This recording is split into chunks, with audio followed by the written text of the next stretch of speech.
Hello, everyone. Welcome to Random Encounter 289 or 289. My name is Jono Logan, and if you've been listening, you know that I've been hosting this podcast for a few years now, and I've been doing RPG fan podcasts for even longer than that. But I remember my very first podcast here on the site. It was an episode of Retro Encounter. It was about a year after I joined RPG fan, and it was entirely focused on The Legend of Zelda Link's Awakening remake. And I was pretty nervous about it, actually. I had no idea what I was doing. My sound equipment was a mess. My audio didn't sound all that great. I was concerned that I wouldn't be able to communicate what I wanted to on the podcast. And thankfully, it went off without a hitch. I had a great time on the episode. So what I'm saying here is that the first time doing a podcast can be a little nerve-wracking for some. And with that in mind, I'd like to say hello to Tim Rattray. Hey, Tim, if this is your very first time on the podcast. On a podcast ever? No, but on a podcast for RPG fan, yes. And in quite a long time, yes, as well. I'm super excited to be here. But going into this, I know that you're an expert, so that makes me feel very comfortable doing it. So glad to be here. I wouldn't say expert. Enthusiastic amateur at best, perhaps. That works too. Yeah, so Tim's one of our feature writers, and I've been poaching Tim for reviews for a while now. And we also have, on this episode, we have Nick Mangiaracina. Nick's first podcast with RPG Fan was a memorable Random Encounter episode about Yakuza that I recorded in my car in 2022. It was like raining like crazy. It was hot. The car completely fogged up. I was using my travel mic, and I couldn't get inside the house because both of my parents had COVID. So, Tim, however this episode goes, you're already ahead of the game of Nick. Nick's first episode was wow, and this one seems to be going okay. Yeah, I mean, I can't complain. At least there's no COVID involved. That's a one up, So. Yeah, that's always a one up. So yeah, we're going to be talking about two games that came out recently. Just a programming note, you might see. I mean, the I'm trying to figure out the right way to put this. The spiky blonde-haired elephant in the corner. A game is coming out next week, or at least not next week, the week after that. That many people are looking forward to, and because of that, we might be doing a special episode on it next week. We might be preempting Rhythm Encounter just so we can talk about the rebirth. But for this one, we're just going to be talking about some cool games here. So just giving you a heads up, we might have an episode next week as well. First up, we're going to be talking about a piece of DLC, which is actually fascinating because it's not, I would say from everything I've read, it's more than a piece of DLC. It's essentially its own game. And it is Eastward Octopia.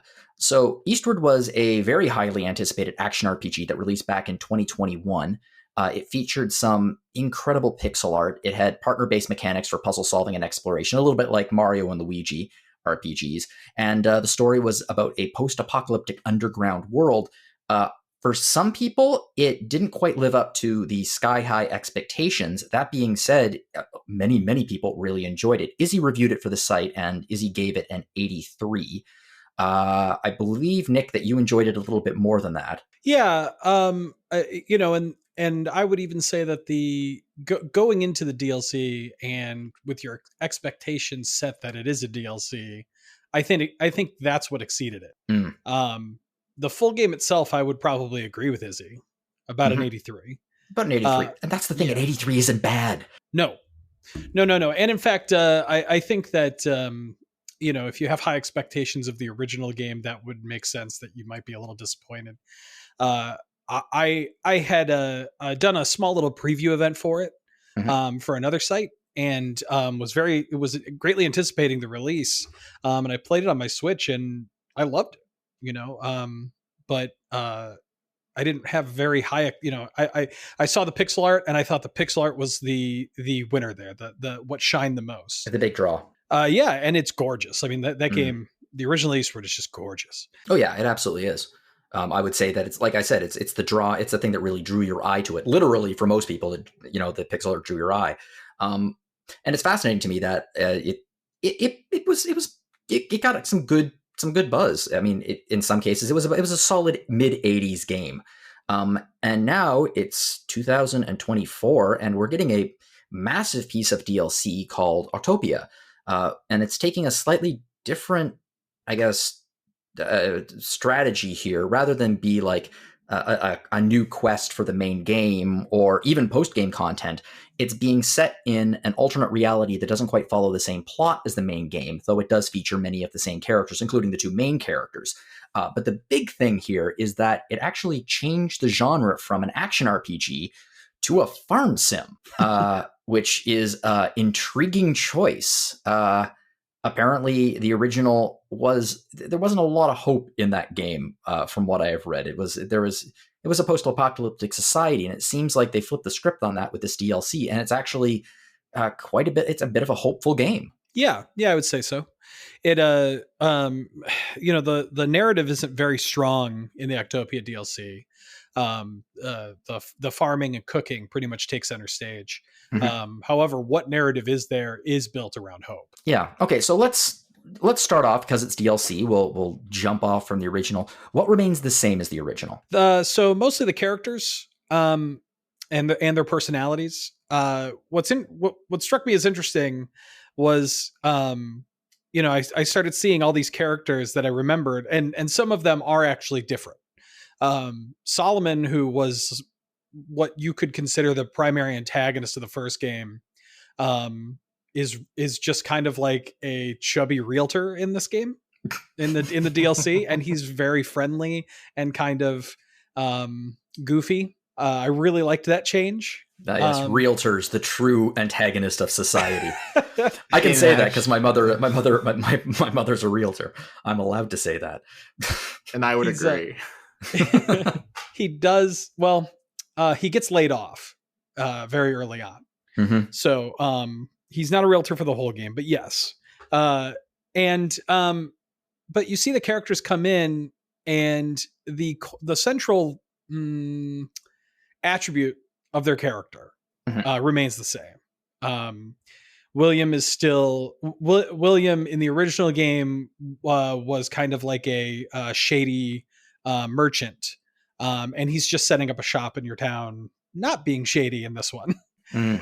Alva and Izzy are still up to their inventor tricks and trying to make new technology and things like that. Mung and his sons are still construction workers and help with construction around town. So they're really using the central themes of each character in a way to kind of make it, like fit them into the farming simulator world. And they do an excellent job with that. It sounds very much, I've said alternate reality, and it sounds very similar to that, where it's a world that's less desperate, and as a result, these people are also less desperate. So yeah, they're the same people, but because of the circumstances surrounding this, they can be less, I guess, stressed about it. They can be themselves a little bit more, maybe. Yeah, that's actually an interesting point. Yeah, I guess I didn't consider that, but yeah, with the world being a little bit more, I mean, even though the central theme is hope, the world, you really only have the only thing that really connects to the main game from the physical world aspect is the train. The train is kind of like a very central piece in the original game, as it brings you from place to place, right? And story beat to story beat. And this seems like the end of the line on that train. Okay. But you don't really get a good sense of like the world as a whole in this parallel universe. You just know that Octopia's here. It used to be a theme park, but it's since been abandoned. And we've decided to just start building it up as a town, seemingly apropos of nothing. And it works really well. And I guess so, with the theme of hope and the theme and with a world that's a little less unforgiving, maybe they are able to live out their best lives. Okay. And that's what we're seeing. Also, the game looks very similar. The pixel art is still stunning. Yeah, it's incredible. Yeah. Now, let me ask you, here's the big question, because the answer is going to be a lot. What is different here? So there's no combat whatsoever. So right off the bat, action RPG is out. Gone. So that also surprised me, because it's not like the combat mechanics in Eastward were bad. It was a very competent 2D Zelda game. And so I was expecting, oh, this is a farming sim like Stardew Valley. I expect there's going to be a cave that I'm going to go in and I'm going to have to fight enemies. And this is not true. The cave mechanic is relegated to the Sonic Punk that Alva has created, and he uses bombs to just blow up rocks, and that's how you gather things in the cave. There is no combat whatsoever. And I guess I should have mentioned this when he asked what was the same. The central theme in this one, much like Eastward, is John's cooking. Okay. John's cooking takes center stage in this game as far as like, you know, what's important and what's been made the most of. And I'll clarify that by saying there are like 30 or 40 different fish you can catch. There's like 40 different things that you can grow on the farm, and there's something like 170 recipes you can make. Ooh. So the game, you know, one thing about John in Eastward is that I keep wanting to say Eastward 1. One thing about John in Eastward is that he, you know, his primary weapon is a frying pan, and he can cook. You know, people love his cooking. And you know, that is very important in the Octopia DLC. You gain recipes, and eventually you're able to invite people over for dinner. And a dinner party, which is actually very cute. And you really get to see a lot of the personalities of the other townsfolk shine through. Interesting. So that's kind of how it doesn't sound like there's a ton of plot here. It's not quite as narrative driven as the original. It sounds like it's mostly character and in a weird, I don't want to say base building, but like rebuilding this community essentially. Absolutely. And that's one of the things that, you know, I should say that I didn't even realize that Eastward had a DLC coming out. You know, that's a bit of a failure of the publisher and developer at this point, I think, because I didn't either, aside from just like, it really did slip under the radar, which is a shame considering just how massive this piece of DLC is. Yeah, because I'm pretty certain, and cheap as well. I believe it's like $6 or $7, right? Yeah, it's $6 on Steam, not on sale right now. At the point of this recording, it is on sale for like $5.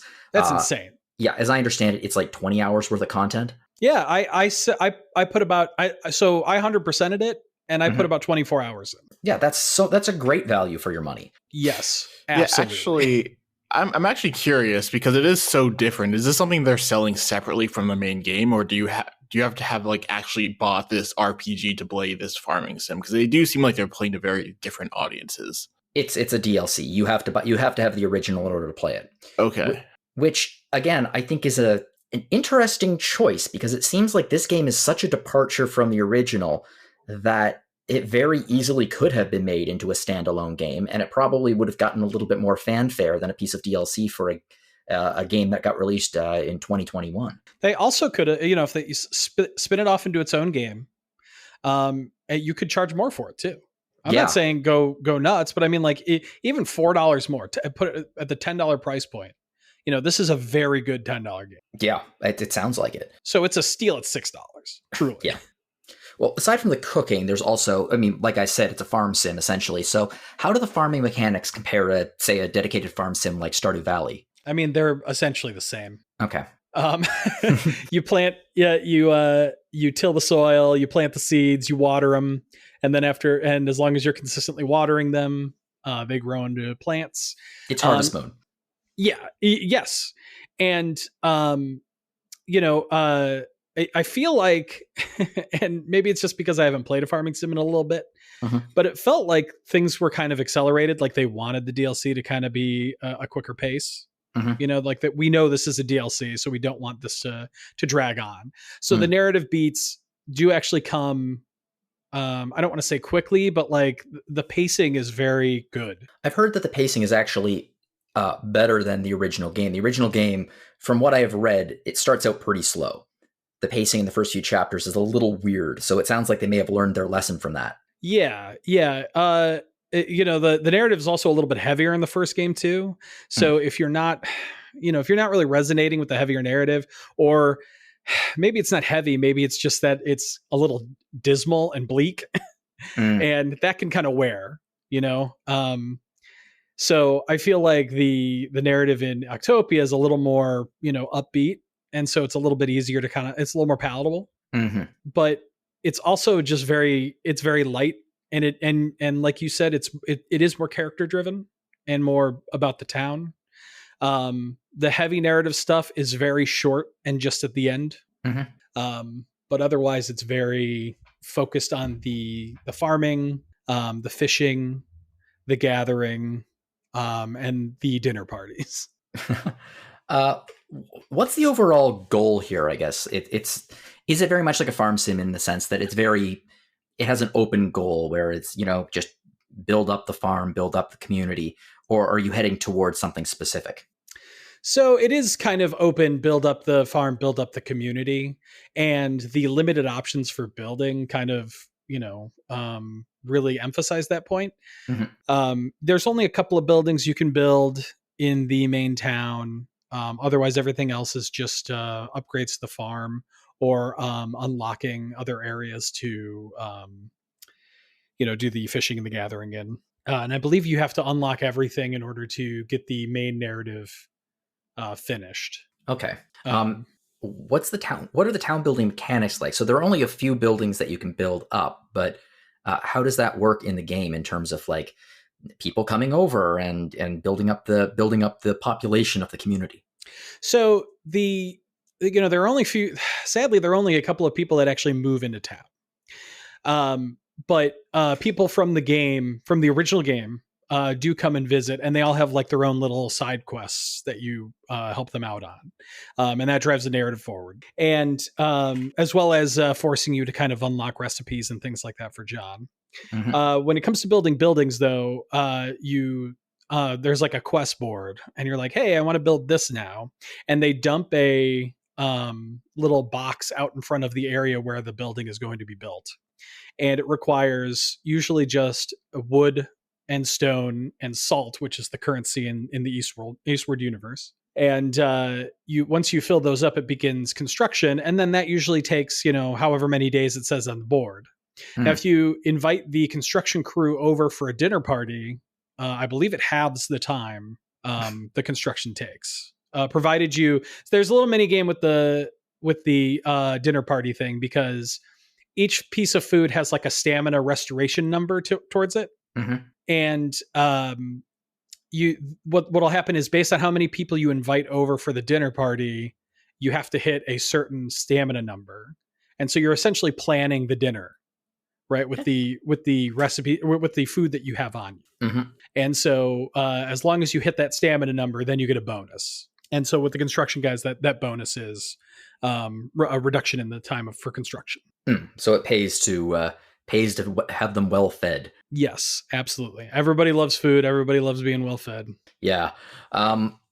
When you're actually looking for ingredients, like obviously you have the farming, which, as you mentioned, it's the same thing. You plant the crops, you water the crops, you harvest the crops. How do you get other things like fish, for example, or other ingredients? I understand there are mini games attached. So with fishing is a big mini game, and I think they did a really interesting thing, because I was kind of expecting them to just do what other people have done, or to have something like the near fishing mini game where everybody hates it. In Stardew Valley, it's just a bar, and like the fish kind of goes up and down, and you kind of got to keep the bar, you got to keep your like little level within the bar. Yeah, just like real fishing, right? Just like real fishing, yeah. And this one, it's like a flat circle, and you have like your lure, and you use RB and LB to like move it around the outside of the circle. And then when you get near your fish, you kind of just toss it in, and the fish will go over and grab it and try and run away with the lure around the circle. And you have to kind of like use like a shadow lure, I guess, to kind of like follow the fish. And once you catch up to it, you hit a button, and it kind of, with a lack of a better term, attack the fish. And however many attacks the fish requires, as long as you hit that many times, you pull out the fish. Just like real fishing. Yeah, more like real fishing. Very, very realistic simulation. Yeah, so that seems to have I don't want to call it combat, but a little bit more of a combative aspect than than harvesting vegetables, for example. Yeah, and it was very fun too, and engaging, I would say. At first I didn't. I mean, like, like with all new mechanics, I'm a real sourpuss. So if you introduce a new mechanic to me, I'm like, oh, I hate this. But I warmed up to it really fast, and they have multiple lures. One's a power lure, which reduces the amount of hit attacks you need to perform on a fish in order to pull it out, but it's slower. And there's a speed lure, which hits for less power, but follows the fish faster. The other, I mean, you also have to get resources. And I think you mentioned that interesting name, Sonic Punk, is how you, you explore the mines. So Sonic Punk is controlled by an arcade style cabinet, which is a bit recycled from the original. The original, I didn't actually know this until I didn't realize this. At least I think I knew it back when it was released because I talked about the game, but it was a refresh. Earthbound. Eastward had a retro style RPG that you could actually play through called Earthborn, which resembled Dragon Quest quite a bit.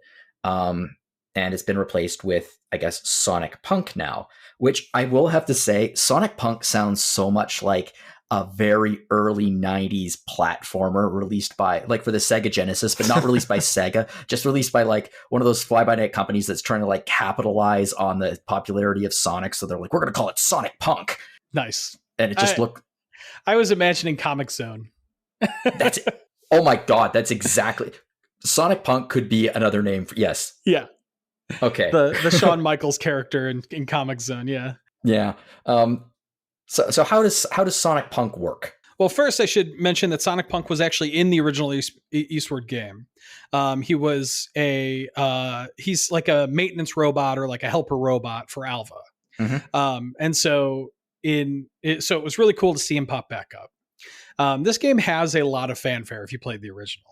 So I think that's why they paired it up as a DLC, because I don't think it's as, I don't know, heartwarming or I don't know. You just feel like Leo DiCaprio in the meme when he's pointing at the TV while you're playing this DLC. But so Sonic Punk, he goes, you come up to the arcade machine and he pops out and he goes into the mines, and then it definitely kind of looks like a Game Boy. The screen turns into kind of like a Game Boy, where it's kind of black and white and or various shades of green, and basically there are different minerals just kind of around like a flat grid like system. And you just go up to them and you drop a bomb, and the bomb does, I think, 9 squares in the grid around it. And as you collect more minerals, a little bar along the bottom fills up. And as that bar fills up, you're able to, the explosions kind of get bigger. And there are also, I'm struggling on what to call them, like flashing rocks, where if you hit them, they do a bigger explosion as well. Okay. Right. And so one of the great ways to play that is to kind of like chain those along. So you're doing multiple explosions at a time with only one bomb, because you are limited to, I actually don't know off the top of my head, but you're limited in the amount of bombs you can carry into the mine. Another thing you can do is in Alva's lab, there's a upgrade. And I forget what it's called, but what it does is, it's like supposed to be mimicking an earthquake. And what it does is it has exploding rocks kind of fall down from the sky, which, since it's 2D, from the top of the screen, and they cause explosions. And so you can essentially go into a level, and I mean, like, basically it's floors, and then as you break apart rocks, a opening will open up to go to the next floor. And so you could go to a floor and not place any bombs at all with this upgrade going on. And, it'll just fall and you'll start collecting minerals, and eventually it'll pop open the entrance to the next floor, and then you can just go to the next floor. And that actually lasts for quite a while. You could go down there with that upgrade and get really big gains, to the point of like almost trivializing, rocks and minerals in general. Because poor Sonic Punk is being put out of a job. Economy's real tough in Octopia, let me tell you. But I don't know. I personally kind of like the idea of AI being put out of a job by human ingenuity, but that's just where I'm coming from right now. Well, I mean, to be fair, he's not completely AI driven, as John is controlling the joystick there. Okay. But So he's putting in prompts, whatever. Yeah, he's go faster. Destroy the rocks. One thing it never trivializes though is salt. Which I think they, from a balance perspective, I think they did an incredible job of, because I got to a point where I could, like, I always had enough junk on me to sell to gain the salt that I needed to buy upgrades or buy new seeds or what have you. But it never felt like I was just like swimming in salt. I like that. I like the fact that salt is there, because is it a currency essentially? Yeah, because, so it's the gold. Yeah, so it ties very closely in with the cooking mechanics, I would imagine. Yeah. Does it pair well with pepper? Unfortunately, no pepper. Oh, okay. It's a post-apocalyptic world. There's no pepper. Yeah, that's fair too. Pepper has been lost to time. Well, the game, as we talked about, it looks stunning. Just honestly, some of the best pixel art that's been released in the last few years was in Eastward, and this looks equally stunning. I'm curious about the music, because in retro style games, the music does tend to be equally important in many ways. So how's the music in this, and the sound effects, I guess? So that's one thing that like really didn't change a whole lot. I was worried that I wouldn't recognize a lot of the music, because I did play the game when it released. Yeah. But it definitely reuses a lot of the music from the original game. And I could be wrong on this, they could be different arrangements or what have you, but it was very familiar musically. And the sound effects, obviously they're new sound effects, because you're not pulling out vegetables or planting trees or what have you, or chopping down trees in the original. But all pretty run-of-the-mill sounds. The fishing mechanic, the reason why I say you're attacking the fish is a lot of that is influenced by the sound effect that plays when you hit a fish. Very like, and just like real fishing. Right. And Zelda fishing. That's true. Yeah. So I don't think that honestly, the sound effects themselves did not jump out to me. However, the music, I really enjoyed the music in Eastward. And Octopia was no different. It was while you reused a lot of the same tracks, it just those tracks are utilized well. Okay, it sounds like it's a lot of fun. It sounds like in many ways it's more fun than Eastward was, just in terms of it doesn't have the same emotional resonance of the story, but it does the mechanics of it, getting rid of the combat. It seems like a very streamlined experience that's doing something very different from the core game. Yeah, I really loved Eastward, but there were definitely some parts that dragged. And while that might be true of Octopia, it's because it's a shorter game, those moments aren't nearly as long. Like there's a section in Eastward where there are these monkeys on a train that are like, it's called Monkeywood, and they're like filming movies and stuff like that. And it has like a lot of like mini game combat on it. And it kind of, the story was kind of dragging at that point. And like, while the Monkeywood portion was funny, I just didn't think that the gameplay and the combat was super engaging at that point. And so that was like a whole chapter. The monkeys from Monkeywood come and visit and ask for like chocolate bananas and stuff like that in Octopia. And that part was a lot of fun in Octopia.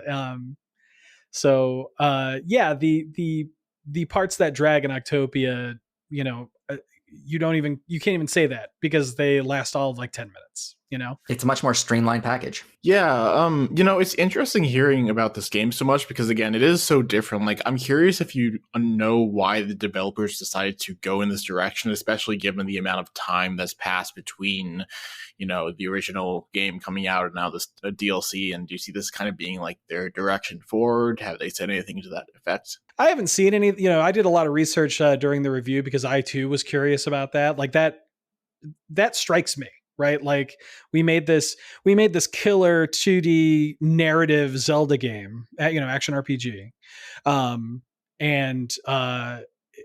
Because it's narrative focused, I would think that they would want to follow it up with some story DLC. Now I feel like this, Octopia, and I won't get into spoilers, but like I feel like the narrative does kind of wrap into that a little bit. But what was so striking is just the completely different direction it took, and I'm almost wondering if maybe they're like if I were to posit a guess, and that, that's just a guess, that's all it would be. If I was to posit a guess, I would say that their next game likely has a farming sim or city building element to it.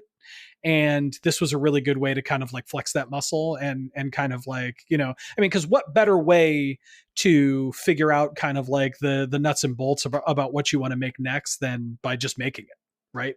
And if you could make a little bit of money by doing that, that just seems like a good idea. It almost sounds like they're like kind of gearing up for like almost something that's kind of fantasy life-ish. I don't know, potentially.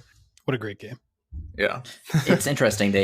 So if that is the case, they're treating this very similarly to how Guerrilla Games treats the DLC for the Horizon series. Like the Frozen Wilds, which was the DLC for Horizon Zero Dawn, was very much a prototype for Horizon Forbidden West.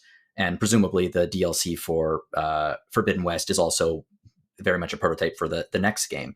So it's a smart way to, I guess, develop something within a shorter time frame to develop your skills in a way that means that the first time you try something isn't going to be the big release. Yeah, and using the framework that you've already established. And because your pipeline has already existed for that game, it should be easier to develop assets for it. Yeah. Games I've worked on the game dev side, when development really starts cooking, that's when things actually get done. Because like you get into a prototyping stage and it's just kind of like, it's not stagnant at all, but I mean, like it's also like almost not tangible. Yeah, you're working from a place where you know what you've got, essentially, right? Which is a better place to be. Whereas you're prototyping, you're constantly coming up with ideas, new ideas are being created. Of course, there's a lot of new ideas introduced in this game, but they would have been based on the framework that had already been developed. So, yeah, I think that's a good point. Well, Nick, thank you for jumping on and talking about Octopia with us. I think that our fearless leader, Mike Salvato, might enjoy this title. I think I will mention it to him. But I'm going to pivot right now because much like controlling Sonic Punk looks like playing a Game Boy, we're going to be talking about something else that looks a lot like playing a Game Boy. Indeed. We're going to be talking about an RPG roguelike and a console that I don't think we've ever really mentioned on Random Encounter before, and that is the Playdate. I think it's a console that probably people haven't even thought about in a year, at least unless you're like in a very specific scene. It had its momentary splash. But yeah, I'll let you finish your intro. It's interesting to think about. It totally is. Just for those who don't know, the Playdate is a small handheld console with aesthetics that are pretty similar to, I'd say, a Game Boy Pocket, just smaller package. It has a super, super sharp black and white screen, 1-bit graphics. There are 2 buttons on it, a B and an A. There's a D-pad. There's also a crank on the side, which we'll mention in a bit. Now, the Playdate was announced by game publisher Panic in 2019 with an intended release date of early 2020. As I understand it, there were some manufacturing difficulties. And of course, the big thing happened in 2020. So in short, it got delayed quite a bit. It wasn't delayed until April 2022. To quite a bit of fanfare. This was a really cool little product, and a lot of people really enjoyed it.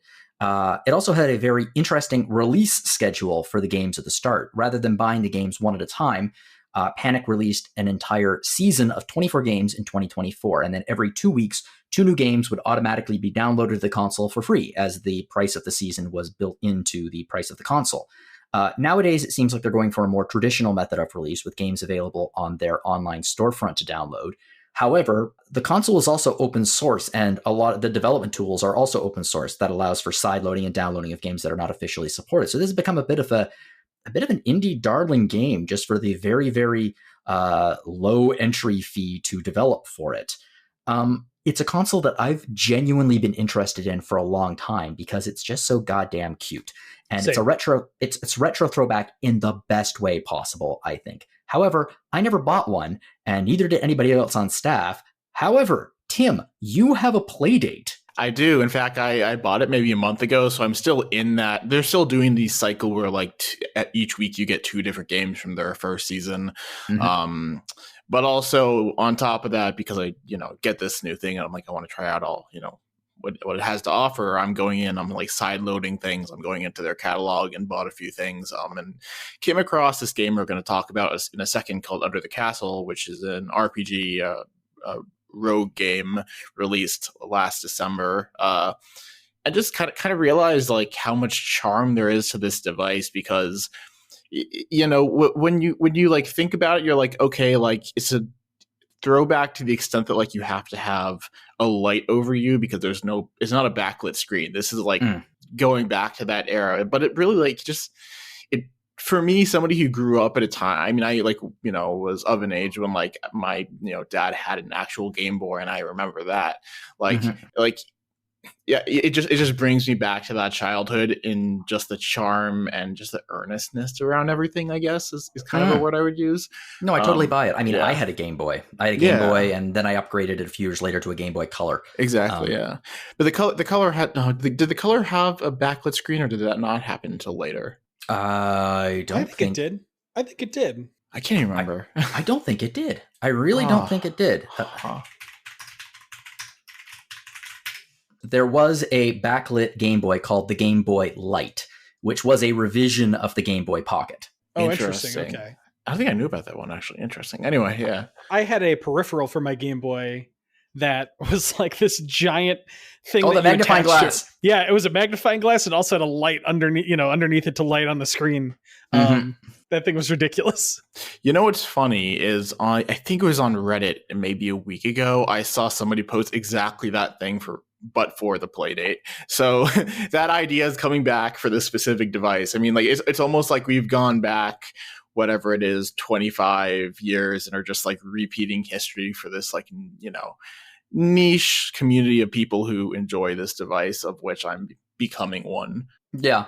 Well, a game that I would say in many ways it was a little bit too, like, let's put it this way. This is not, while it does echo retro stylings and retro style games, the games that are being made for it are really quite innovative and very quite modern. So let's talk about Under the Castle. It's a roguelike with RPG elements, and I specifically mean Rogue, the 1980 dungeon crawling game that eventually became the framework for just about every roguelike and roguelike game you've ever played, including Splunky, Rogue Legacy, Crypt of the Necrodancer, and probably most famously Hades. Just before we get in, this is a topic that there is a great deal of controversy about, and various people have different thoughts on it. Where I'm coming from, there is a difference between roguelikes and roguelites. For a while, they were used interchangeably. I think that likes are pretty much following the same formula as Rogue, which it features permadeath, and any upgrades you get along the way, they're lost. You start from 0 at the beginning of each run, and all progression in it is skills and knowledge based. So you must get better at the game in order to progress. A roguelite also utilizes a permadeath system, but it usually also has the form of persistent upgrades and unlocks. So you might find better weapons and skills that you can equip for every run, or level up your character stats. Generally speaking, most consider roguelites to be more accessible because of the persistent upgrades. What are we dealing with here with Under the Castle? So I'll first say, when you look at like the developer description of the game, they call it a Rogue with capital R game, so Rogue game. But listening to those descriptions, I would kind of pull from both. I would say it is basically take Rogue and give it persistent elements like a Rogue light game, as you described it. So basically what happens is you have, as you go through the different, you do different runs through these different dungeons, you will essentially get different armor, or I should say weapons and shields, as well as spells and potions. And assuming you can complete a run with those items, you will then have those available for any future run you do, which is part of the great part of the game. In the end game, it's also maybe what hurts the game, but that kind of mixing and matching, especially with different weapons, and you can bring 8 items with you or have 8 items on you at any time. So like what you decide to bring with you from the get-go is, a big part of the strategy. And also, in the different dungeons, you're doing different things. So the first one, you are just tasked with kill X number of monsters. And each time you complete it, it gets to a higher level and you have to kill more monsters. The second one, you are tasked with collecting orbs, which can be collected through killing monsters and so forth. And those take up space in your inventory. There's, as you continue on, there's a mechanic through which you can offload those and continue going. But and then the last one kind of combines those two by having you pick up keys in order to free prisoners who are in the dungeons. So you kind of have to like both be. It adds it adds an extra layer of difficulty, I would just say, and each of those kinds of requires a different level kind of thinking. Like, do you want to be a dodge tank and just kind of get out of the way of monsters where you don't need to, or if you're more just aggressively fighting monsters, like what's the most powerful way you can do that? And then also I think, but there also is a skill element, and I think, and that's actually something I really love about the game, because these are kind of bespoke. It's not randomized in the sense that they randomize each level layout. Instead, it's kind of bespoke layouts that are kind of randomly picked from each time you go down a flight of stairs. And sometimes you'll land on a level where it's like, okay, here are 3 enemies that have projectiles, and if you line them up correctly, you could just have them kill each other. And then also there's other, I'll just give one other thing, is like with the items, you kind of learn over time, okay, so there's a flashlight item or something of the sort that illuminates a dark room, but you can also use the freeze ice item to see where enemies might be in that same room if you don't have the light item. And then so again, anyway, the different tactics you start to use as you go deeper and deeper into these dungeons is also a part of it. So I would say it's a mix of everything, but ultimately it's going to feel a lot like the classic Rogue game in just actual gameplay. Yeah, it's fascinating that there's multiple dungeons here, which I suspect is both because they want to differentiate themselves from Rogue, but also because the game is on an ultra portable handheld, and as a result of that, each dungeon crawl.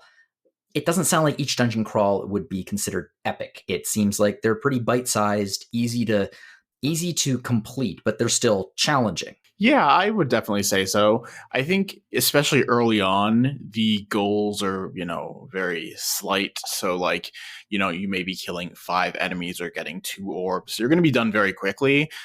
It's as you get further into the game, those numbers just go up, and there are more difficult things at lower levels to face.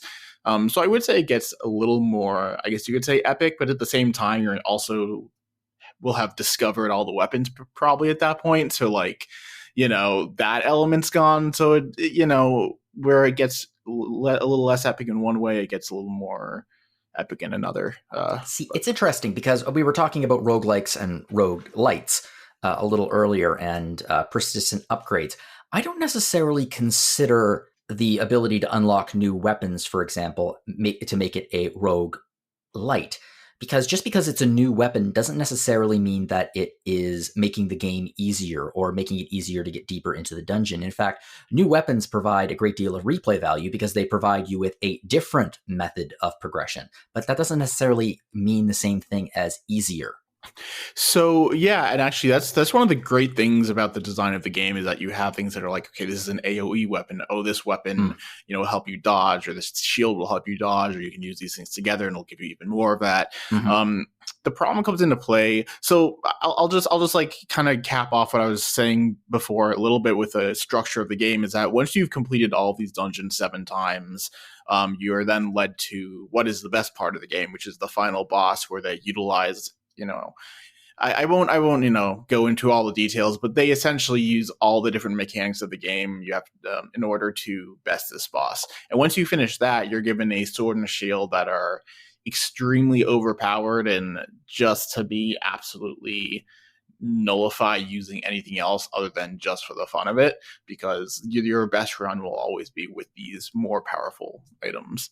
I don't know how much people go into spoilers here, or how much people would even care. So should I just say what these things are? Or? Yeah, sure. If anyone is worried about that, you can skip ahead for a bit. But yeah, go ahead. Yeah, okay. So the shield gives you a ton of health and also makes any projectile that hits you do 0 damage, which again, a big part of the lower levels of these dungeons is dealing with projectiles and having that spatial awareness. So that kind of ruins that. It also, the sword basically starts as a +1 attack, but each time you kill an enemy, it goes up +1 up to 10, and that's going to get you through like one-shotting a lot of things until you get much further down, and at that point you'll have other items as well that can help you essentially one-shot things still.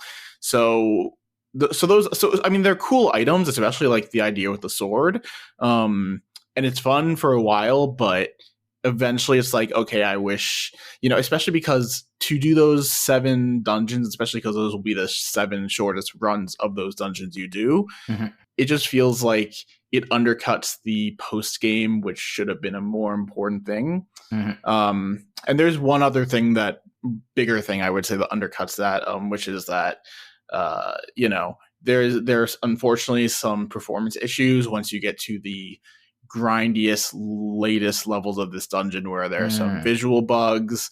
There's some issues with rooms where like you'll walk into a room and a strong enemy will just be like right on top of you and you can do nothing to get away from it. So it kind of ultimately like soft ends the game at that point. It almost feels like the Pac-Man like level 255 kind of feeling in a sense. And it's unfortunate those bugs exist because, in my review, the graphics for this game are amazing. Maybe I'm preempting you asking me about these things. I was going to ask you about them, but believe me, we can talk about the graphics because the graphics are pretty cool looking. Yeah. So the graphics. So here's what's great about the graphics is that they are incredibly detailed, and on the play date, for the most part, other than a couple times when like you just have to like look around and like kind of just figure out like where your character may be. It's all very clean yet very detailed. But the playdate actually has a cool feature made by Panic where you can plug it into your Mac or PC and have the image blown up into a full scale thing. So you don't have to play in the tiny handheld. I mostly played that way, but I did put it on the big screen and it looks amazing that way too. Like if they release this game on Steam or whatever, it would still look amazing. Which I believe. And there's a lot of games out there that utilize a 1-bit, 2-color, black and white graphic styles. It's certainly nostalgic from a early generation PC point of view. And something that really separates... We were talking and we were comparing it a lot to the Game Boy, but the reality is the Game Boy, especially the original Game Boy, let's just say the screen was not the strong point of the system. It was not a selling point. It was an LCD display that was... it was an LCD display that was made in the 1980s. And famously green. Famously green. And even when they evolved into the pocket and the light and even the color, the screen was not fantastic. Here, the screen is absolutely stunning. It is sharp. It is beautiful. And that allows for, in my opinion, a lot of detail work that would have literally been either impossible or completely lost on a system like the Game Boy. Lost, and also we're dealing with a system that is more powerful. You also hear it in the sound. Like it is a more powerful system. They're just making games that would have could have existed in that era, but like ultimately are much higher fidelity. Yeah. And the game is just beautiful. Like it's funny, we were talking about bugs before.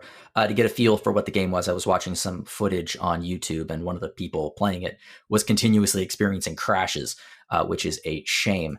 But the game looks amazing, and it's amazing what developers and really talented graphic designers can do with literally just 2 colors.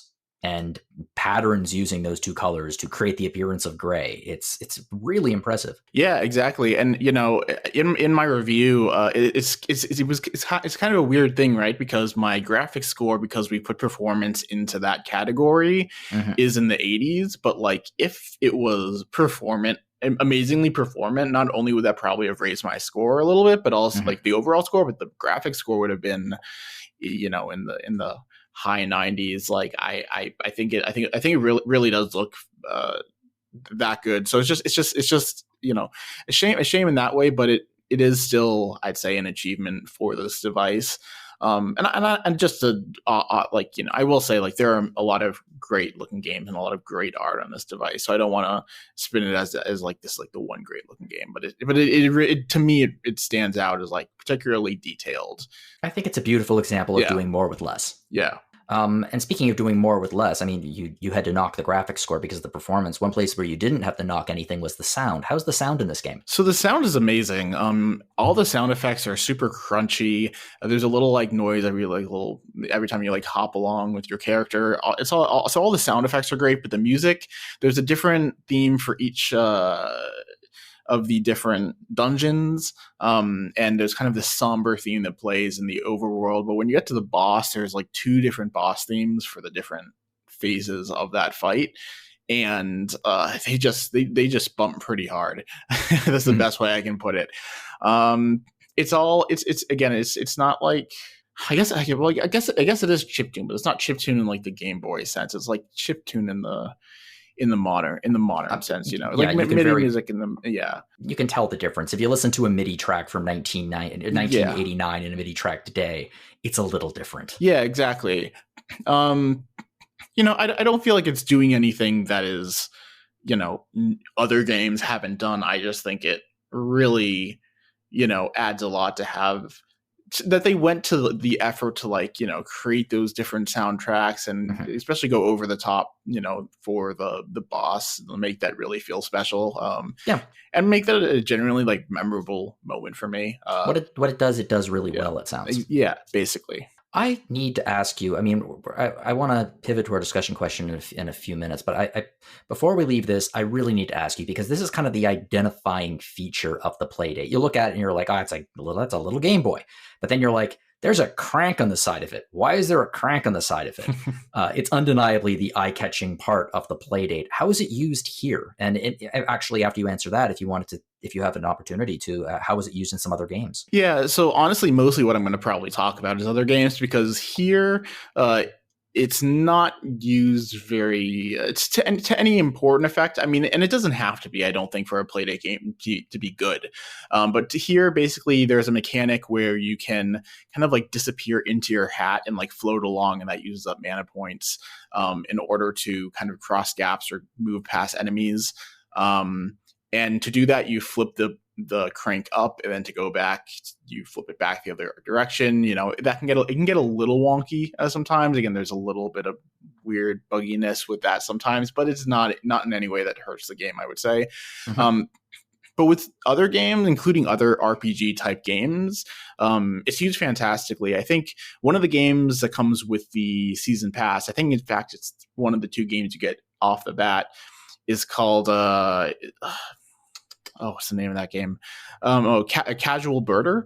And this is it's an RPG in the sense that like you're kind of like having to find different items and like collect different things and go around a town and talk to people and fulfill requests and stuff like that to, you know, get to an ending. And it has the town's writing has like an almost Earthbound style sensibility to it. But the crank is used to take pictures of birds, and you use it to like, you know, change the aperture and stuff, and, you know, bring everything into focus. So that's one great example. Another one is a simple game called Root Bear, where you just kind of have to turn the crank to like, you know, pour its hat, but up to a very specific line that this bear that you're pouring a root beer for wants. And it's just, you know, the accuracy of the crank also comes through in that. I will say, like, you know, if you go online, I think or on the Reddit for Playdate, you will see like people being like, "Oh, my crank broke" and stuff. And I do think it's a little flimsy in some ways, but overall, like, I think. Yeah, I mean, again, this is a whole conversation in its own right, but yeah, it is definitely like the big reason to like invest in one. It's over fun. Something. Yeah, exactly. That's the point. Yeah, it's fun, and I appreciate the frustration that they must be feeling. But I mean, whenever you introduce something that moves like that, you are introducing a new point of failure into the product, which must be considered and weighed. And I think that they may have looked at it and been like, "This is a Game Boy. We need to do something to differentiate it." And then they came up with the idea of a crank, and That's interesting. That's very Nintendo, actually, is introducing something which makes people go, point. Why are you doing that? That's just stupid. Well, actually, it's kind of cool. Okay, yeah, it's fun. You know? Yeah, that's a good point. And I guess that last comment under the castle, and games that may not use the crank to some great ability, or there may be some jankiness with it. I'm very forgiving of that, unless it's like extremely core to the gameplay, because it's something that people have not had to develop for before, which again is what makes it interesting. So yeah. Oh, and one last thing I want to say is, like, it's very interesting to just hear the Octopia DLC was $10, because this game is it was $6 because this is $10, and then I'm like, wow, I think for $10 is a good value, and I but like it just puts into perspective, like that DLC is fantastic value for $6 just to bring it back to that. Oh, I mean, we could have a conversation. We already have a discussion question, but a decent discussion question in the future would be value for your money for indie and AA games versus the value for your money for AAA games. And I don't think that there is even remotely a question about that, where indie and AA games give way more value for your money. Yeah. Yeah, like, a lot of the time. Not even close. It's remote, especially if you look at, like, I guess the current poster child of AAA excess, Suicide Squad Kill the Justice League. Like, that game provides 9 hours worth of story content and repetitive squad-based missions after that. It sounds like that's even in the post game and the upcoming seasons. And believe me, I'm not bashing Suicide Squad here. I'm just saying that you're paying like upwards of $100 for that. Whereas for, like, I don't know, $6, you get 20 plus hours worth of fun with that, or with the Playdate. Like, you buy the Playdate, you get 24 games included in the system. Like, it's no question to me which has better value for your money. Well, why stop there? Ubisoft just announced that Skull and Bones is the first official quadruple A game. What? And that's $70. So and that looks, I mean, like, that's bullshit, though. That's like a hotel saying we're a 7-star hotel. It really is, but it's fun to dunk on Ubisoft because I hate them so much. It's actually, you want to know what? That's a really good place to pivot into our conversation, our discussion question. Tim, thank you very much for playing this, and for also giving us a heads up about the Playdate, because I've been very curious about this system for a few years now, because it's really just a cool little device. Yeah, no problem. And I will also just say, like, I have this review for this specific game, but especially as I'm able to, get the full 24 game lineup and, play some more stuff, I'm going to eventually do like a roundup of RPGs on the system. So expect at least a little more coverage from me on this device. That would be lovely. And I'll tell you a game that I would very much like you to play and review for us whenever it comes out, which is Lucas Pope's next game. Lucas Pope, for those who don't know, is the creator of Papers, Please and Return of Obra Dinn. Mars After Midnight is going to be released on the Playdate, and it's going to be it's an interesting looking game. He calls it small on his website. It's been in development for quite some time, so I guess we'll see. I mean, it was that one of the reasons I bought the Playdate. You can draw your own conclusions. I mean, you look at the Playdate's graphics and you're like, oh yeah, this is pretty much in line with both Obra Dinn and Papers, Please. Exactly. Yeah. Both games which are arguably revolutionary. Yes, revolutionary. Okay, well, let's pivot to the discussion question now, because we could talk about that for quite some time. So over the last few weeks, there's been a lot of discourse online, much of it completely unsupported by evidence, that Microsoft is going to be folding the Xbox brand. Now, we're actually going to be finding out what happens on the 15th of February. So by the time you're listening to this, you will know. We will not. You will know if we sound like fools in this conversation, if Microsoft's just like, nope, we're shutting her all down. Sorry, there's been a lot of noise about this, and frankly, gloating in advance from much of Sony's fan base. This entire experience has really got me thinking about toxic brand loyalty and how it can be detrimental to the video game industry and, to be frank, any industry as a whole. My question for both of you, and don't take this as an attack because I'm going to share my own, but do you have any irrational brand loyalty? And if so, why? Or did you have any in the past? Well, I mean, like in the past, I think everybody does in the past. I think as you grow, we have a very tribalist mindset growing up. Oh, God, yes. Like when I was a small child, I never would have said this because I didn't swear as a small child, but very much Sega. Right. And that's the thing is like a lot of the tribalism comes from the fact of comes from what you were given, right? The only reason you would say Sega is because you had a Nintendo system. If you had a Sega system, you might have said Nintendo, right? I think all of the advertising at that time would support that premise. Absolutely. Yeah, You would have been up there going, you know why I got a Sega? Because Sega does what Nintendo don't. I mean, it was the advertising that probably drew that even out in the first place. Sure. Yeah. Does Nintendo have blast processing? Hell no.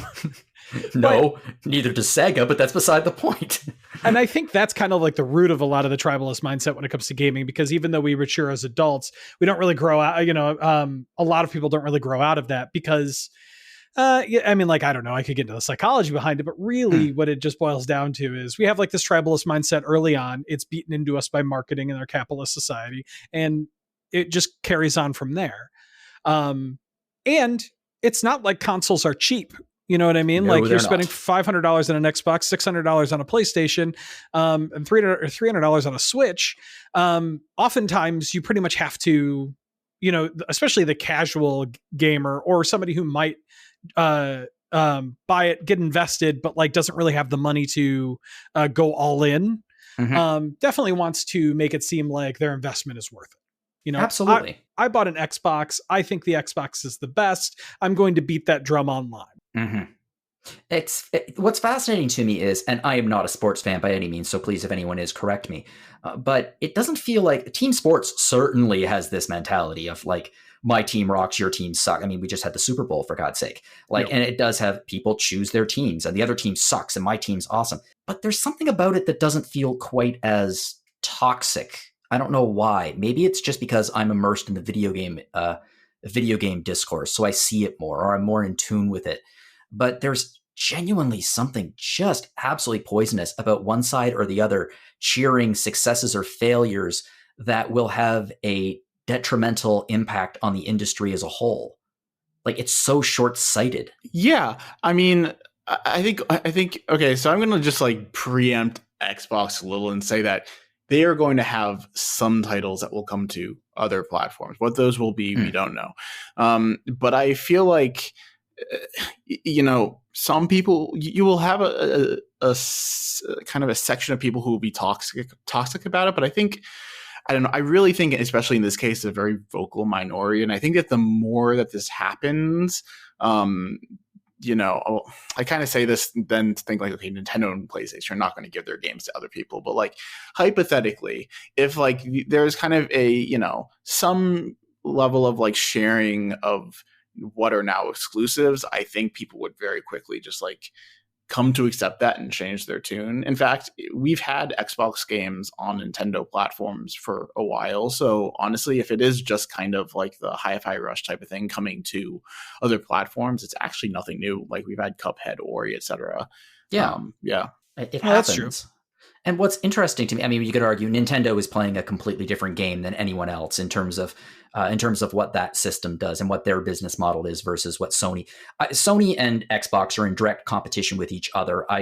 Nintendo is not sometimes. True. I mean, they're coming for the same money and the same eyeballs at the same time. So I wouldn't say there's no competition, but I see what you mean. They're not, the fan war has kind of moved Nintendo into its own section. Well, I was just going to say that the Nintendo has positioned themselves in a very interesting place because the Switch is almost like a sideload system. All of the PC gamers I know also have a Switch. It's a very, Nintendo has positioned themselves to be almost a necessity. And because the console is the cheapest option, and because Nintendo is definitely never putting their games on PC, the way to get the widest range of games is definitely PC with Switch. You know what? I would argue, and there's going to be some pushback about this, I bet. I would argue that Nintendo has more in common with the Playdate than Nintendo does with Sony or Xbox at this point. Well, other than the fact that Nintendo definitely doesn't like actual side loading, I kind of see that. I can see that actually. Yeah, but I mean, they are very much I don't want to say not necessarily peripheral console, but they are almost in a different section of console than PlayStation or Xbox. And incidentally, I think that people who are predicting the death of Xbox or Microsoft are idiots. Dramatic idiots. They're fools. And you know how I know? It's because 2 years ago, people were talking about Netflix and saying the Netflix earnings are dead. Like, Netflix is dead. They've lost. Really? Or people who just last year, when Bob Iger took over, saying Disney's dead. Disney's going to be bought out by Apple. Are you an idiot? No, they're not. It's Disney. Like, people really do like to speculate online about things that they don't know what they're talking about. And basic logic seems to impede brand loyalty in a way. And incidentally, I'll give you a perfect example that I'm living with, because I'm not looking down on these people. For literally my entire life, I was a Pepsi drinker, and I felt Coke tasted like crap. And here's the funny thing. That's stupid. Logically, I know that's stupid. And I actually quit drinking Pepsi or cola about 10 years ago. It was the only vice I had, and I quit it because it was way too much sugar. But even to this day, like, if I drink a Coke or try to drink a Coke, my tongue will reject it. It will absolutely reject it as a valid beverage. And if I drink a Pepsi, I'll say, that's really, really good. I can fully recognize that the differences between the two beverages are minimal at best, but my perception and my innate brand loyalty and how my brain has been wired to perceive them genuinely does make a significant difference in how I perceive the tastes of the two beverages. And I feel like that's applicable to Sony, to Microsoft, to Nintendo, to any kind of brand loyalty, where because you are loyal to that brand, if you try the other brand that is directly opposing to it, your reaction, even if it is delicious, is still going to be negative. Yeah, I mean, actually, my own kind of thing I was going to bring to this is kind of similar in a way. And it has to do with Apple, actually, which we mentioned briefly before with Disney. Because I grew up with Apple. My dad was an Apple, fan, like, had, and so that was like the technology I was surrounded with. I would listen to, the Andy Ihnatko, Leo Laporte podcasts in the car with my dad. Like, so I was just kind of like guided into like, I haven't heard myself in a little while, but point being, like, I think ultimately, though, I took the wrong takeaway from it, was that I just was like, oh, well, Apple is clearly just like better than everything else, because I didn't have exposure to anything else. And actually, to be fair, this kind of loyalty I had to Apple and like rejection of anything else is what got me my start in writing. And I started off as a mobile games writer in 2009. And so it kind of put me there. But eventually, like, I remember it was some Star Wars MMO. I'm not even a big Star Wars person, but for some reason, the Star Wars beta MMO, or beta of the Star Wars MMO on a PC at my cousin's house. Would have been the High Republic, maybe? The Old Republic. The Old Republic. I said the High Republic. That's Disney's new thing. Yes, I think so. If it was like 2010, 2011, that was what it was. Yes. Yeah. Actually, the Old Republic, I think, came out in 2008. Well, Old Republic. It's not Old Republic, but I think it was. It's not the. No, it's not important. Whatever it was. Yeah. But anyway, but the point is that, like, I played this beta on like a PC, and I was like, oh wow, like that was actually super fun. And then I built my own PC and realized, oh, this is great too. And now my rhetoric would be like, oh, I mean, I still like use Apple products mostly, but like if somebody asked me like what phone should I get now, I would just be like, yeah, every phone is basically going to give you the same experience. So I feel like you just kind of, once I guess with actual taste, as you were talking about, like physical taste, there's something a little different going on there. But as you just expose yourself to like more different types of things, I think you naturally just kind of grow out of that. But maybe that's, I think, again, I guess it is a little different when it's like an actual exposure. Taste. Yeah. Well, that's just a maturity thing too. You know what I mean? Like, I feel like you wouldn't have done that if you weren't capable, if you weren't capable of opening up your mind and being like, oh, okay, this new experience is different. It's positive. Going into that experience and being like, well, PCs suck, and then playing it and enjoying it. I mean, like, I've definitely met people who will enjoy something and still refuse to admit that it was any good because it doesn't match the platform they're on, or it doesn't match with their personal tastes, what have you.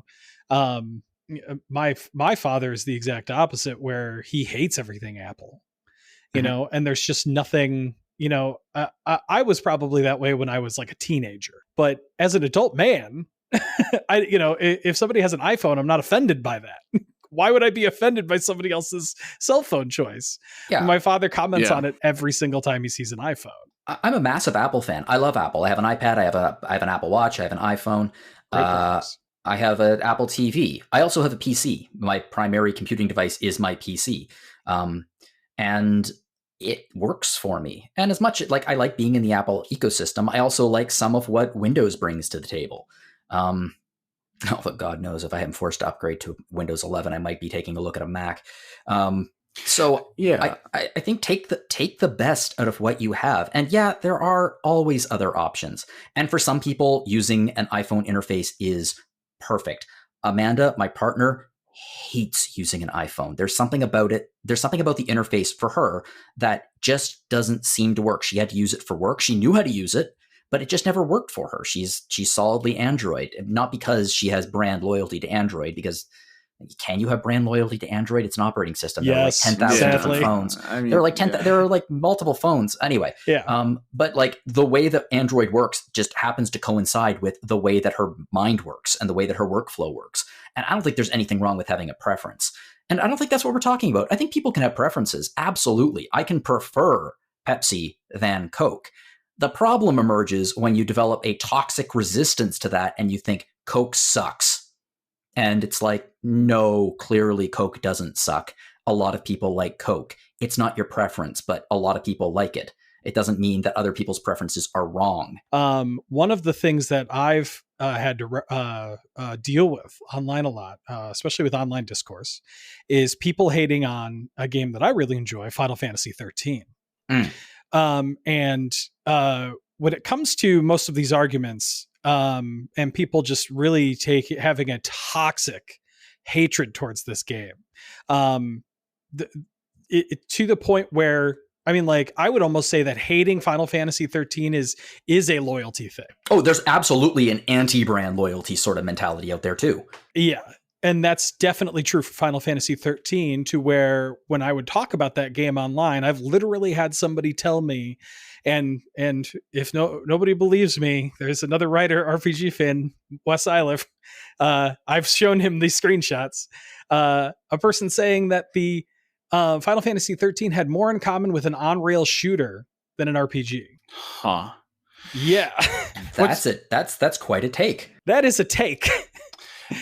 I wish I could even know, because frankly, like, the fact that people have bemoaned that game so much has just stopped me from even trying it, which is its own problem. Truly one of my favorite battle systems in Final Fantasy. And there's nothing wrong with that. That's the thing. There's nothing wrong with it.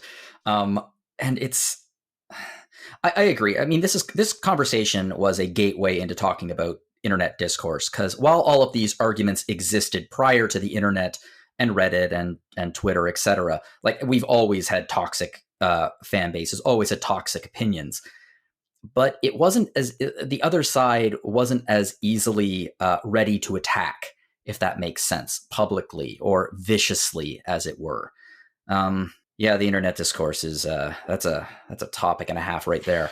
I mean, I almost just I just got to throw it in there because it's just so topical. Just how everybody will have a different opinion on Final Fantasy VII Remake and where that direction is going with the story. And I'll be honest, like, as somebody who actually just for some reason really just I can give reasons, but why I loved what Final Fantasy VII Remake is doing, and actually even liked it even more than the original Final Fantasy VII. Like, wow, I've had like urges to be like very defensive against like very harsh rhetoric against it. So I would almost say like I could see how someone could fall into that trap pretty easily without it being like even like malicious in some way, you know? Oh, and you know that there's going to be people like very much like oh God, I do not want to bring this person up, but very much like when the sixth Harry Potter book got released, like people would walk around wearing shirts saying Dumbledore dies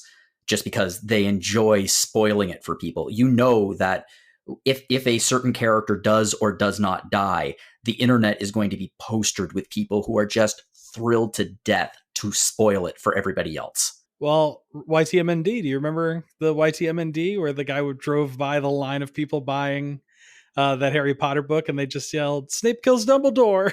Yeah, that's the problem, is those situations used to be fairly isolated in the real world. Now it's just online and everywhere. Okay, I feel we're moving into a bit of a get off my lawn territory, but I want to thank you both for talking about this. We are clearly not going to come to a conclusion. I know for a fact that regardless of whether a certain character dies or not in Final Fantasy VII Rebirth, people are going to be pissed off. They're going to be pissed off because they died. They're going to be pissed off because they didn't die and they changed the story. They're going to be pissed off because Cloud and Sephiroth didn't kiss. Or I'm going to be pissed off, be pissed off because they did. Like, this is just what's going to happen. Yeah. And unfortunately, the discourse about the game and the actual quality of the game is going to be somewhat muddled within that horrible internet discourse brand loyalty crap. So we're going to be talking about FF7 Rebirth next week. And I'm really, really excited to hear what our reviewer thinks of the game. So if you'd like to support us here at RPG Fan and support our work covering games like this, we've opened up a store and you can find it at www.rpgfan.com/shop. What I would really like to direct your attention to right now, though, is the book. So a few months ago, this has been in the works for quite a while. We teamed up with Hyperplay RPG and we released the RPG Fan Review Card Collection. If you follow us on Instagram or any of our other social media, you know that our reviews are often summarized into review cards that are created for it. And we've taken 300 of the review cards and we put it in a book. And I love it. It's so cool. I have it on my shelf. It's a really, really cool little book. And if you want to support us, take a look at it because it's great. I just think it's really, really great. Obviously, I have brand I am ballast towards our brand, but I still think it's awesome.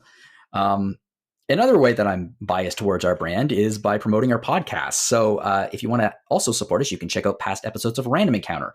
Last week, we chatted about 2 games with Re in the title, Grand Blue Fantasy Relink, which I'm still in disbelief is actually out, and Persona 3 Reload. And as I mentioned, next week, we're going to be talking about another Re, which is Rebirth. We also have Retro Encounter. Now, I was actually on Retro. I was on Retro a few days ago, but I'm recording the episode immediately after I record this episode. And it's going to be a chat with Solosi about one of our favorite characters, the Dragon of Dojima himself, Kiryu Kazuma. So super appropriate, given that this is the year of the dragon. We're also going to be, we also want to put a spotlight on Rhythm Encounter, which is RPG Fans music podcast. Last week was an off week. It will be back soon with an episode focused on the music of Final Fantasy VII. Like I said, we may or may not be preempting it next week for the Final Fantasy VII episode. We're going to see. I have to talk to Mike about scheduling and we'll figure all that out. But absolutely, Rhythm Encounter is going to be back very, very soon. If you'd like to get in contact with us here at Random Encounter, you can do so by firing us off a message to podcast@rpgfan.com. If you have any ideas for discussion questions, as you can tell, we like discussion questions and we talk about them a lot. So fire us off a message there. If you'd like to get in contact with me directly, you can do so by sending an email to jlogan@rpgfan.com. You can also find me on Mastodon at jonologan@mastodon.social. I am not the only person on this podcast with a social media presence. Nick, where can we find you online? You can find me on Blue Sky, nickmanwrites.bsky.social. Cool. And Tim, where can we find you? I'm at Tim Rattray on Twitter. And again, thanks for having me on the podcast. It's been fantastic. Super fun. Absolutely. Look, it's been an absolute joy talking to both of you about these games and talking to you about this, a topic that can inflame the emotions, to put it mildly. I wish that we could have gone on for considerably longer talking about that, but I think it was a pretty good little conversation. If you enjoyed this podcast, you can please share it with your friends. You can help us get the word out there. Please rate us on iTunes, your other podcast players of choice, and leave us a review if you'd like. Again, Nick, Tim, thank you so much for joining me. Tim, thank you for coming on. I really appreciate it. Your first podcast can always be a bit nerve-wracking. I think it went great. I enjoyed it a lot, and it was also on something that was, fun to talk about because it is a fun thing. So it is very much. And everyone out there, thank you for joining us, and everyone listening, whatever you're playing, have fun.